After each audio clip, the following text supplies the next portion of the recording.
Perfect. Well, we're going to get started. Thank you all for coming. We really appreciate it. I know there's a ton of sessions to choose from, so we're so glad that you're here with us. And I know if anyone had the privilege to attend the keynotes, we're constantly learning that we're going to be asked to do more with less as the economy changes and the time to value becomes even more critical. And luckily, that's an area that we think that we can be really, really helpful in.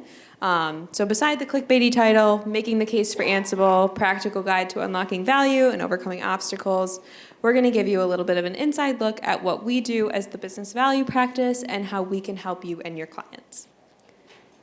So today we have Colin Webster, Justin Hay, and myself, Catherine Harold. We're super excited to be here with you. But you might be wondering, what does the business value practice do? We're a fairly new team created right at the end of 2020. And our job is to invest in our customers, understand the potential that Red Hat has within these customers. How can we best articulate that to all the personas that we're dealing with? This helps us get project funding approval, sponsorship with leadership, and really be able to kind of create a holistic business value case for all of our clients. This ensures that our customers are fully equipped within understanding the potential value that they can get with Red Hat's products and services. Making up our team, we've got experts from Salesforce, Deloitte. I think my favorite part about the team is how different of backgrounds we all have, and I think that that really brings kind of a competitive edge for us. And we work really openly and collaboratively, and we want to carry that into our session today. So please feel free to not leave questions to the end. I'll be walking around with the mic. If you have a question, just raise your hand. Any comments, we would love to hear from you. It's how we work best. Red Hat really focuses on, open source, open collaboration, and we'd like to bring that to our session today. We do have to have this disclaimer because there are some anonymized numbers, so this is for legal. We said it. Moving on. Going over to the agenda today, we are going to go through the why, what, and how. Why is value important? What value specifically can Ansible create? And how can we communicate that value of automation, both within our customers and beyond? So first is, why is a focus on business value important? So we're going to go through a few questions here. This is going to help ground our why. Why do we do what we do? Why is it important to show business value?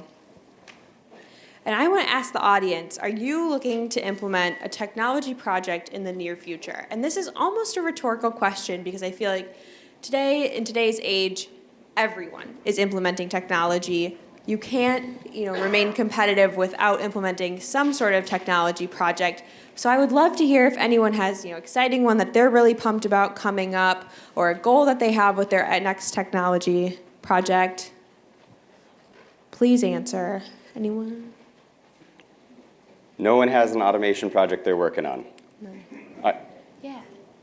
Deploying OpenShift on AWS. Perfect. Ansible scripts. With Ansible scripts. Awesome. Excellent. And kind of what do you think is your use case or you're most excited about within that? Just the whole paradigm shift within the agency that the FAA is to Yeah. open source. Yeah. Cloud technology. Yeah, kind of creating a culture of automation. You were seeing that across the board, getting everyone at your company excited to be a part of this automation moving forward, I think is so important. You raised your hand. Yeah, paying down technical debt with automation. Yes, that is a great one. We see that often. That's super awesome. There's a lot of heads nodding when we said that one. I think that's a lot of us are feeling that. Anyone? Yeah. More of trying to keep different teams for security and networking and maybe some app teams to drink the Ansible Kool-Aid. Yeah. There's a lot of teams either do Python this, PowerShell that, and if it's all in one simple playing field, then it may help with people not being burnt out so much. Right, so making the lift of automation and kind of joining this culture of innovation, not only exciting to them, but easy and not a ton of extra work. Right. And it reduces turnover is what it makes work. Getting rid of the toil makes it more enjoyable, right? Right, and attrition is expensive, so it's always nice when you can keep them on board. Anyone else? All right. Oh, yes, go ahead. I just wanted to say say that one thing I like about Ansible is the consistency it brings to the table when you're dealing with a cluster of 700 nodes and you've got a staff of 10 people, everybody's doing something slightly a little bit different. Right. And you put an Ansible script out there, you share it with everybody, and this is how we do it Right. across the board. Yeah, really quickly making processes like efficient and universal within the organization is awesome. No more Anyone else? handcrafted snowflakes. Handcrafted snowflakes, yes. Yeah, the open source way. So we're really good at the learning, Uh-huh. but we're not good at doing anything with it. It always is a doing. That's awesome. Yeah. Perfect. I saw one more hand. Yeah. Exactly what you just said, so we have a very small Unix team, it's where we're just starting the path of installing Ansible. But we also really want to set a vision on automating as much as we can with the team that we have, make the changes on a lot of servers, but also integrative with ServiceNow and the whole ticketing aspect of it all. Absolutely. I'm sure a lot of our management teams kind of sat us down and said, hey, you're going to get a ton more resources this year, so much more headcount, do whatever you want with that. I think, a lot of us are feeling like, hey, with the economy as it is right now, we're going to have to do more with less or more with current. And I think that's a great point, is how can Red Hat help you do that? For those of you in the back, there are a lot of open seats up here, Please. up in the front. Please don't be shy. Come on up. There's 4 or 5 up here on the upper. The my front left, has your right. M&Ms. Yeah. And a lot of them. And how do you know how to communicate to your business the value of that project? I know a lot of us are going to be talking to different personas, and a CTO might have different requirements of success and KPIs than your CIO. Do you have the same definition, and kind of how are you communicating internally that project through many different teams? This is a good one for horror stories if anyone's got one willing to share one. If we tried and it didn't work. You can unpack that now, yeah. All right, people are going to be shy on that one. It happens a lot. Yeah. And we work to fix that. And then I would say, what are the biggest obstacles you are facing in getting your project started or continuing to invest in? I feel like we see a lot, people are super jazzed at the beginning. This is going to be great. And, as sometimes people can that motivation can fall off, or as they're kind of in the trenches of implementation. I think a lot of it when you're trying to start something as a quote POC or a product evaluation is a lot of people use vendors or approve vendors, and then they're not available right away. Right. Right. And so if they're not available right away, you got to be creative of how you want to POC it. So, like for instance, if you want people to use Ansible or OpenShift, give them a sub to Red Hat Online Learning for 90 days, so that way they can at least have that appetite. And then when you say, oh, now we're going to kick it into development internally, they've got the experience from the Red Hat Online Learning, and then they can just quickly go to town. Yeah, one of Interesting us idea. note that. That's really good. Yeah, I understand. Just trying to coordinate third parties of anything can be really difficult. One hand in the back. Sure. Yep. So I see a problem in writing my customers, for example, where management will think that implementing automation is a project rather than a change in their lifestyle or their operations. So they look for it to be done, or they intend when it's done, and then they don't invest in it continuously after that, even at a low level. And that's probably my personally largest obstacle to overcome is, you can explain that, but it doesn't always take hold because of the different mentality. Right. It's more than just that initial implementation. Absolutely. See a hand back here. Placing a poorly chosen automation platform. Good money after bad fallacy. Right. We already spent money.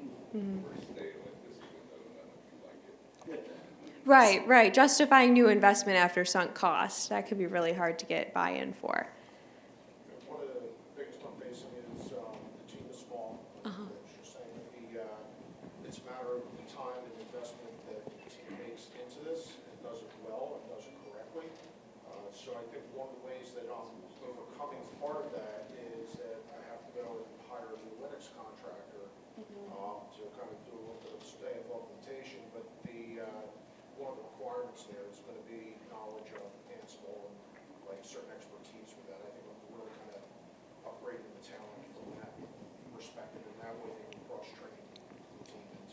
Yeah, absolutely. Anyone else? Go ahead. Getting buy-in from other teams. Like, Mhm. I'm on the Linux team, and we're just starting to dabble in using Ansible to automate our stuff.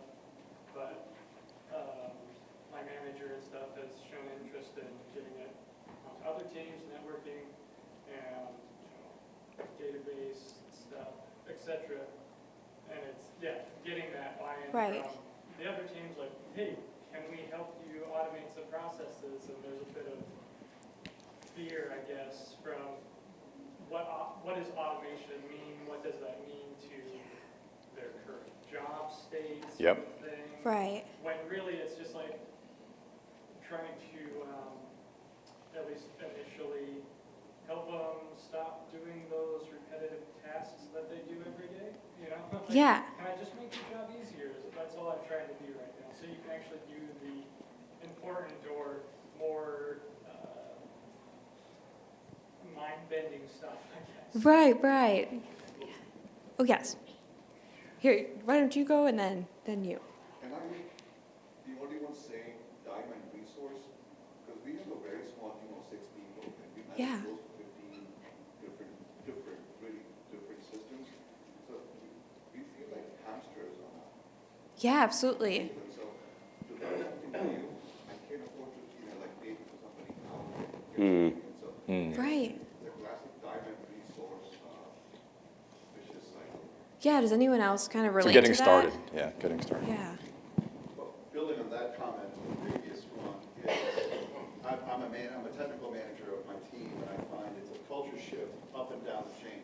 Yeah. And driving a culture shift down to the team to answer the hamster wheel problem, Mm-hmm. but also the cross-cultural, Ansible is a usable product in multiple sectors, not just Linux, but useful in Windows, useful in Right. networking.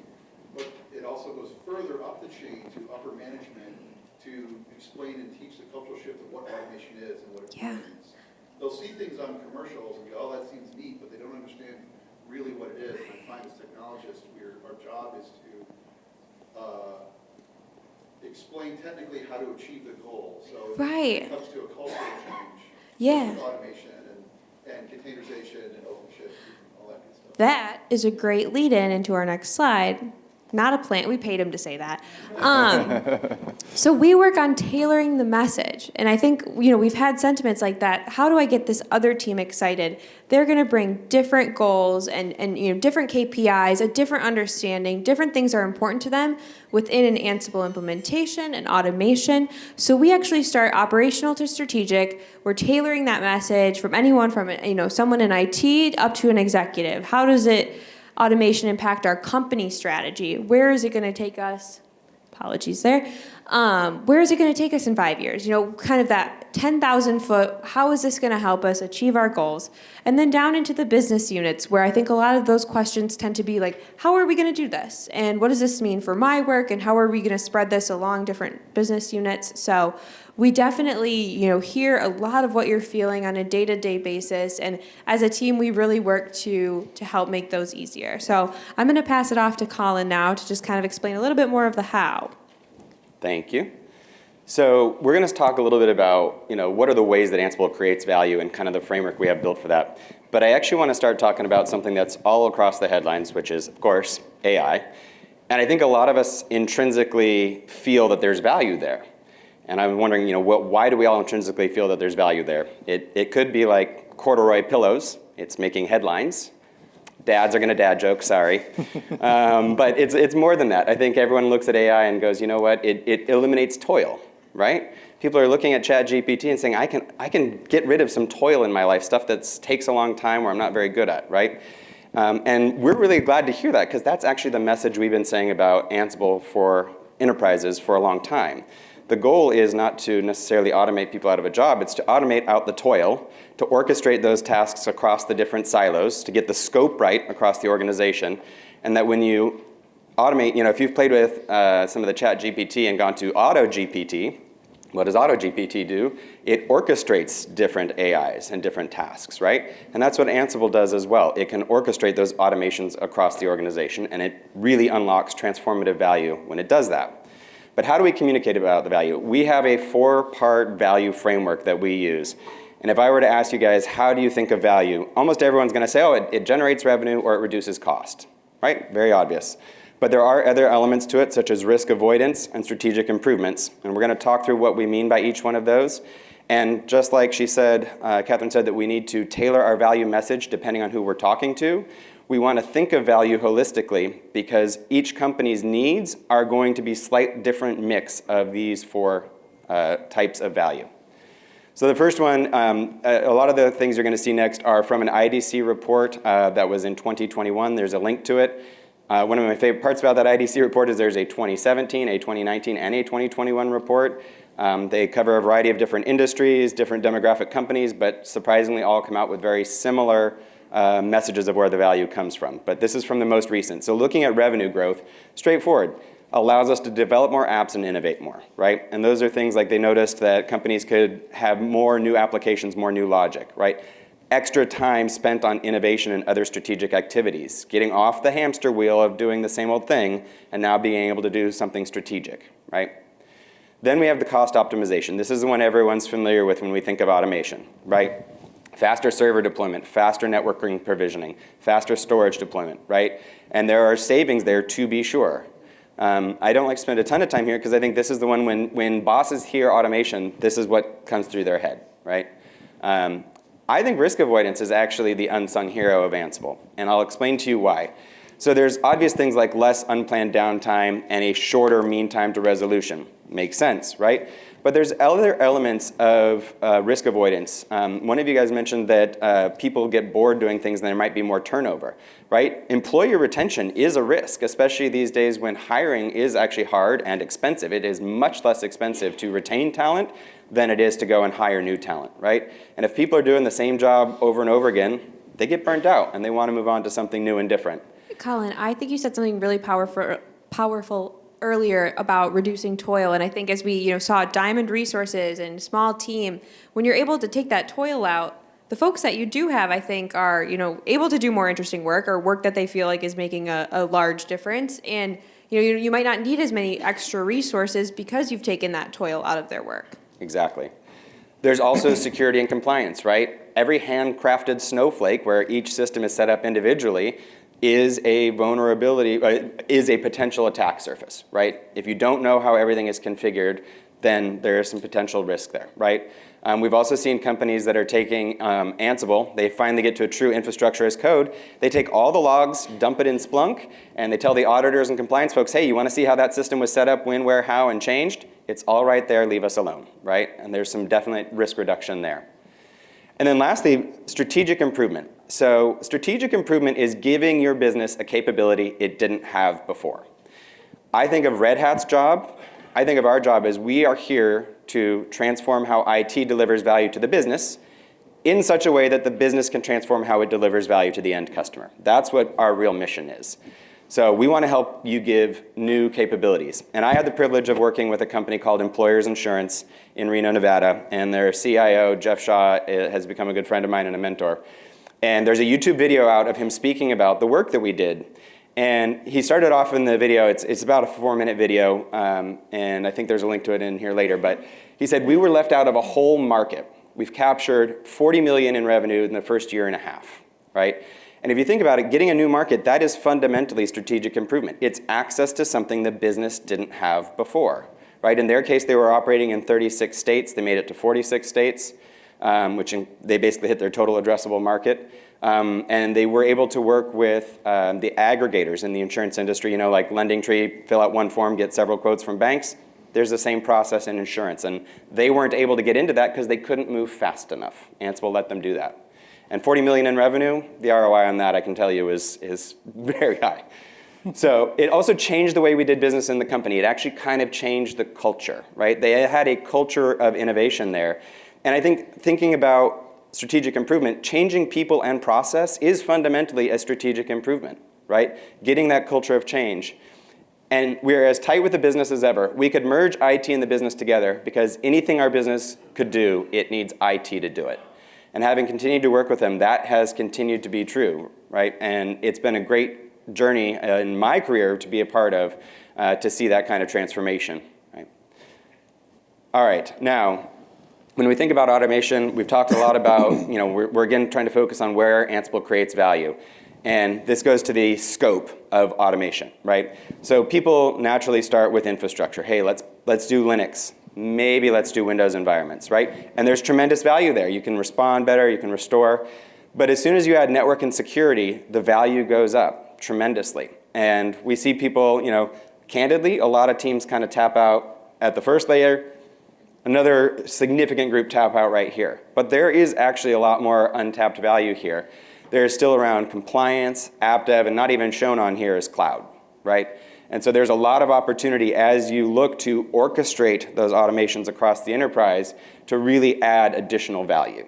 And so part of what we do when we build business cases is help people understand that if you look holistically and see the complete value, it's easier to get more teams on board. That's why a business case is so important for a technology that can really be that transformative.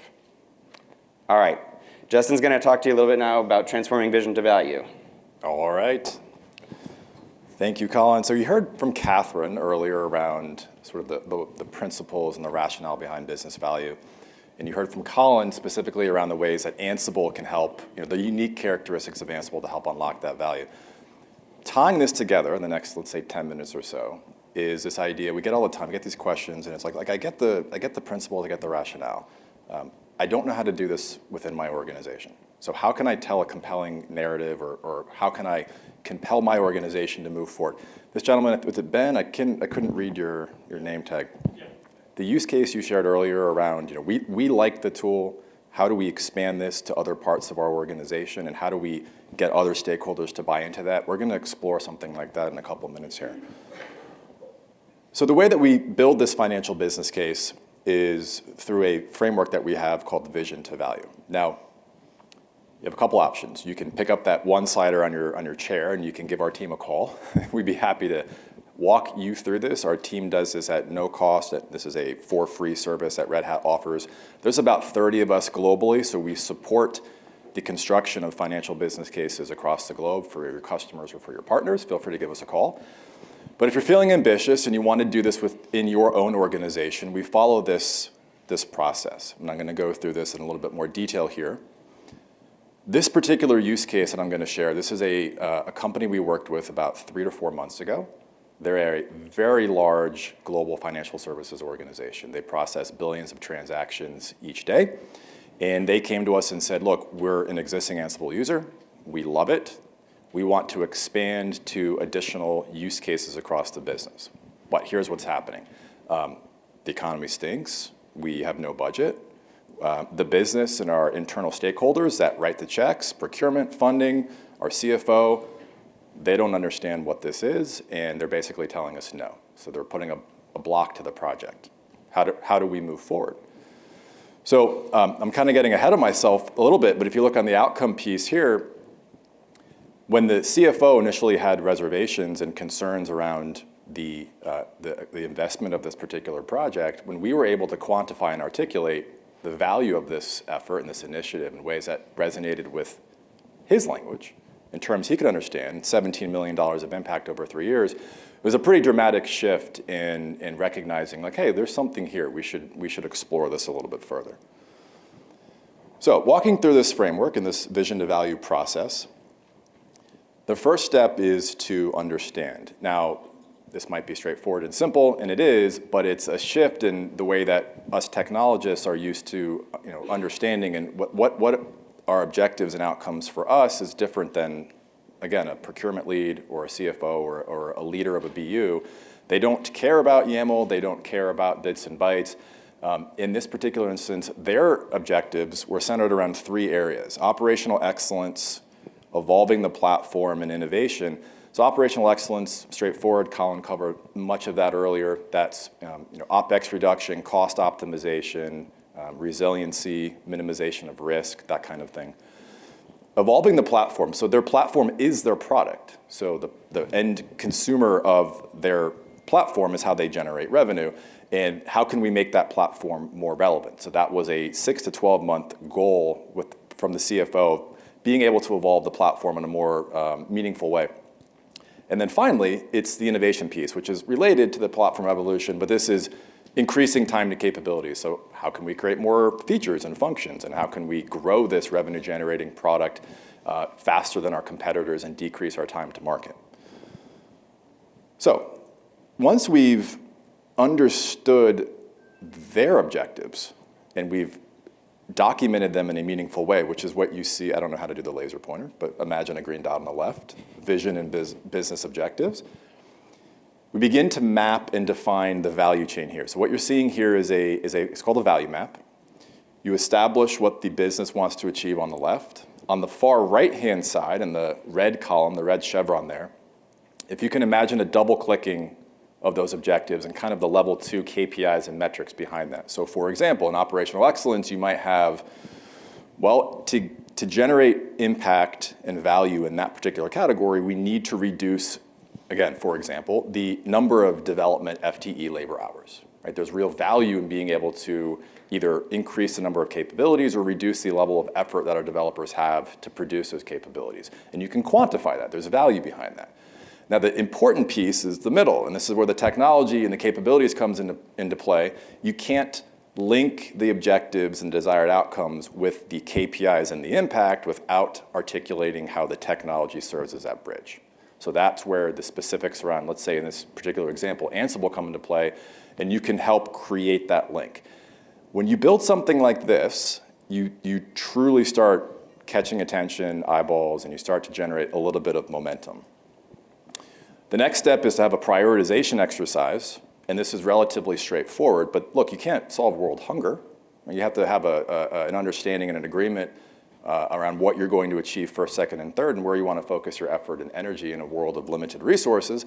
And so these large circles, actually the size of the circle is a reflection of the expected potential of the initiative or the expected value of embarking on that initiative. So on your x-axis, you have the business objectives, what the business wants to achieve. On the y-axis, you have your IT priorities. Again, the circle size is in agreement with those stakeholder groups around the expected value of that project, and the color of the circle is effectively a taxonomy or logical categorization of value drivers. So, lo and behold, IT security, in this particular use case, was an agreed upon priority number one. And it so happened to be that the IT stakeholder and champion that we were working with to build this business case, that's exactly the use case that he wanted to expand to. He wanted to be able to automate IT security patching. And this was a phenomenal outcome for him because that was the whole point of this. It was to justify the expansion of Ansible to be able to include IT security patching use cases. There was a tremendous amount of manual effort. Colin mentioned toil. So the point is you have a conversation around priorities in step 3. And then this is the final step. This is the money slide. We call it the money slide because it has to do with money. This is the quantification of value. Now look, you don't need an MBA or a or accounting degree or a CPA or what have you. You don't need to be an expert at math. You don't need an advanced math degree. These calculations in terms of, if you recall, that double-clicking into the KPI. So if we can quantify the actual reduction of effort through automating IT security patching, well, let's look at that.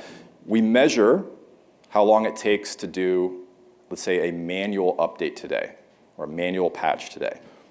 How many of these are we doing a week? Well, then you can extrapolate. How many employees do we have? How many endpoints do we have? What's the scope? Are we doing this globally? Are we doing this? So you can start to build some simple math and come up with a before and after view of real world, real customer data savings and impact. So lots of talking here, but when you can wrap up this business case with the financials, it's extremely compelling. Now, if it's a huge project and we're talking millions of dollars, you may need to get into things like return on investment, net present value, things like impact to EPS. It's not too common, and this is typically enough to really move the needle. I'm going to pause here before I give it back to Colin, and I'm going to ask, has anyone taken an approach like this, something similar, and have they used some sort of similar framework or structure to justify their project of choice or their investment? Has anyone done this with good success or bad success? You, sir. Yeah, we developed a methodology with the customer to do that roadmap. It's quite similar to what you've done here. It's basically creating a common conversation between IT and the business. Yeah. You go talk to a business, say, I want a business storage. Go away. Just no idea what's wrong. You go and tell them, well, I can make your email go faster. You're a hero. That's the basic principles of it. And it is actually creating, because in IT you can see these problems. It's articulated up to the business to get the funding. And you're not doing it just because it's great crap, right? It's not great fun to do some of these things. It's actually the right thing to do. But you have to translate into a business requirement and get everybody on that same page to drive it forward. Otherwise, you go around in circles and end up backwards. That's Do right. you want to do the next section? Come on stage.